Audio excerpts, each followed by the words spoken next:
Kaixo guztioi, bideo berri batekin gatoz, dinamika ariketak, hau izango da ebatzitako 6. ariketa, dinamikako kanaleko 11. bideoa. Hemen dauzkagu 3 gorputz, orain arte ez dugu egin ariketak 3 gorputzekin, 3 gorputz hauek, hain artean, bi soka ezberdinekin lotuta daude eta guztiak daude gainezalerekin kontaktuan. Gainera, eskuman dagoen gorputzari kanpoko indar bat eragiten zaio. Eskatuko digutena izango da gorputz bakoitzaren normala, sistema osoaren azelerazioa eta baita ere soka bakoitzaren tentsioa.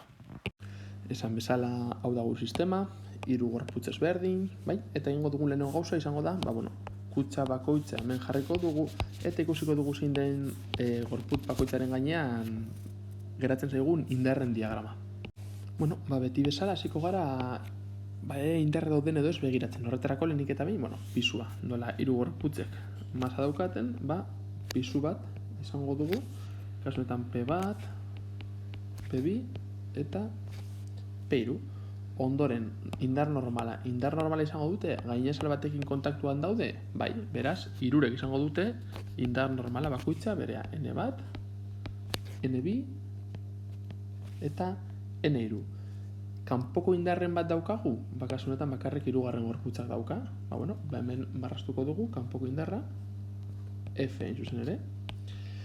Tentsioa hemen hauek biak soka batekin daude eta hemen beste soka batekin, beraz jarriko ditugu, bai? Honek onelako indarra jasango dute eta beste sokarekin horrelako indarrak. Beraz, honek jasango du T1 eta bigarren gorputza T1. Baina baita ere bigarren gorputzak izango du T2 eta 3. gorputzak T2. Bi soka ezberdin daude, beraz, bi tentsio ezberdin. Eta azkenik marruskadura. Gorputzak gainazal batekin kontaktuan daude, eta gainera mugimenduan daude, beraz, betetzen dute marruskadura egoteko bi baldintzak. Baina hemen ez digute ematen inondik ere marruskadura koefizienteak, gogoratu mu bezalakoak direla. Eta gainera ez dizkigute galdetzen, beraz, ez badira agertzen ez enuntziatuan. Ez da ere galdera bezala, onartuko dugu marruskadura koefizientea 0 dela, eta ondorioz ez dagoela inolako marruskadura indarrarik ariketa osoan. Orain egin behar duguna, izango da, jarri ardatzak, kasu honetan vertikala eta horizontala, hemen berdina, vertikala eta horizontala, eta hemen vertikala eta horizontala. Eta gainera, aurrikusi behar dugu, zein izango den gorputz bakoitzaren mugimendua, ezta? Suposatuko dugu, 3ak eskumara mugituko direla. Ni tirak egiten badut, 3 gorputza lotuta baude, normal izango da, 3 gorputzak, eskumara mugitzea. Eta orain ikusiko dugu zelan geratzen diren Newtonen bigarren legea gorputz bakoitzean. Lehenengo gorputzaren kasuan, hasiko gara beti bezala I, hemetik, bale? Beraz, gora daukagu N1 eta bera -P1. Nola ez dagoen igidurarik ardatz honetan, hemen 0 jartzen dugu azelerazioa kasu horretan 0 delako. Bigarren gorputzuan antzeako parecido, N2 ken P2, berdin 0 eta 3. N3 ken P3, berdin 0. Orain aldatuko dena izango da izardatzean.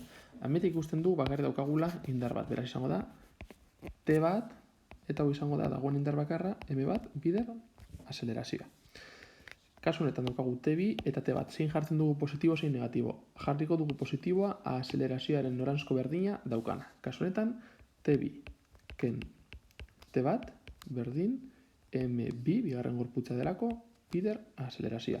Goratu A bakarri jartzen dugula 3 gorputzak izango dutelako azelerazio berdina. Beti gertatu behar da hori? Ez, baina kasu hauetan bai. Momentuz ari garrelako kasu errezenak ikusten. Eta hemen izango nuke F ken T2 berdin M3 bider A. Hauek dira gure ekuazioak, orain egingo duguna izango da N peren kasuan jarriko dugu MG, eta hasiko gara ekuazio guzti hauek ebazten.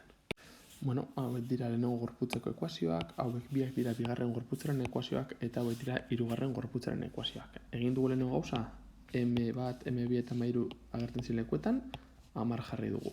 Horretaz aparte, fijatzen bazarete, hemen P1, P goratu zela masa bider gravitatea, ezta? Jarri dugu bere masa bider gravitatea. P2-ren kasuan berdina, eta P3-ren kasuan berdina. Eta baitera ordezkatu dugu F indarra, hasierako datu bezala, 100.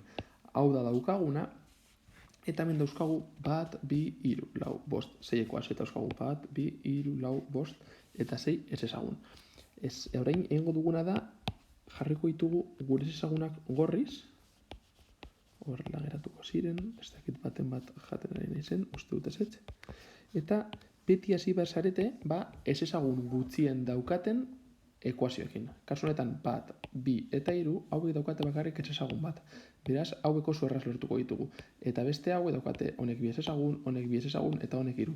Beraz, hauek geroago ikusiko ditugu. Lehenik eta behin, hau, hau eta hau. Eta ikusiko dugu nahiko erraz aterako ditugula. Egin du gauza bakarra da hau beste aldera pasatu edo biderkatu eta gero pasatu edo guztia pasatu. Beraz, n bat izango da 10 bider 9,8. Hau da, 98 Newton. Eta fijatzen bazarete, N2 eta N3-ren kasuan berdin-berdina gertatzen da. Gauzatxo bat, ariketa askotan normalak berdinak ari dira ateratzen. Eta igual zuek, hasten zarete pentsatzen, gorputz guztiek normal berdina izango dutela. Hau zergaitik da, 3 gorputzek masa berdina daukaterako. Hemen masak aldatzen badira, hemengo normalak aldatuko ziren. Baina nola, ariketak erresteko jartzen ditugun masa berdinak, orduan lortuko ditugu normalak berdinak izango dira. Baina ez pentsatu beti berdinak izango direnik. Eta orain geratzen zaigu alde batetik ekuazio hau, beste alde batetik beste ekuazio hau, eta beste ekuazio hau. Ordenatuko dut pizkatu bat arbela, eta ikusiko dugu zelan ebasten dugun horiek 3 lortzeko. 3 ekuazio hauek geratzen zaizkigu. Hau bezalako ariketetan beti struktura antzekoa geratzen zaigu, horreko ariketan ikusi genuen bezalase. Fijatzen mazarete, lehenengoa da T bat berdin 10, bigarrenea T2 ken T bat, eta azkena da 100 ken T2. Hau da, nik egiten dena da hemen jarri zenbakiak, hemen T2 daukatenak eta hemen T bat daukatenak, zergaitik. Orain egiten badugu guztien arteko batuketa, ingo dugu guztien arteko batuketa, eta alde batetik eskerran utziko dugu eskerrean agertzen diren gauza guztiak, eta eskuinan agertzen diren gauza guztiak. Nola batuketa egiten dugun, gauza guztiak geratuko dira bere zeinuarekin. Eta fijatzen bazarete, hemen T bat daukagu eta hemen minus T bat. Beraz, hauek biak joango dira. Hemen daukat T2 eta hemen minus T2. Hauek biak joango dira. Beraz, geratuko zait 100 berdin, eta hauek 3 baten dira 10 gehi 10 berdin, 30 A. Eta zuek horrein pentsatzen zakezu, eta nire okurritu behar zait hori, horrelako ariketa asko egiterakoan, horrelako gauzak egitea nahiko normala dira, bestela egin dezakezue batuketa, baina ordezkapenekin egin dezakezue baita ere, emetik atera T bat da hau, eta 10 hau, 10 A hemen sartu, T2 haren menpean hemen sartu, eta ateratzen duzue. Aukera bat da, baina hau asko azkarragoa da. Beraz hemen ikusten duzue, A izango da 100 zati 30. Eta honek ematen du 3,33 metro zati segundu karratu. Behin hau daukagunean, ekuazio honetan sartzen badugu, daukagu hau. T bat berdin 10 bider azelerazioak, honetan 3,33. Eta honek ematen du 33,3 Newton. Hau izango da T bat. Eta beste alde batetik, erabiliko dugu beste bigarren ekuazioa, hau izango da erabiliko duguna, hau T bat lortzeko, eta orain T2 lortzeko, berdin zait, hau edo hau, igual bigarrena errazago, berez jartzen dugu. 100 ken T2 berdin 10 bider A, berdin 33,3. Hemetik T2 izango da, hau pasatzen dut bestaldera, eta hau bestaldera negatibo bezala, berez geratzen zait. Izango dela 100 ken 33, badakit eskarra egiten duala, gero zuek begiratu, baina bestela denbora galtzen dut kalkuletan, kalkulak hor geratzen dira, izoztu pantalla, begiratu ondo. 76,6 Newton. T2. Benetan, ariketa osoa jarraitu duzue, eta hemen liatu bazarete, edo hemen, normalean horrelakoetan beti, N eta P daukatenak oso erraz ateratzen dira, eta besteekin pizkat jolastu behar da, baina beti horrelako strukturak, fijatzen bazarete aurreko bideoan antzerako zerbait gertatzen da.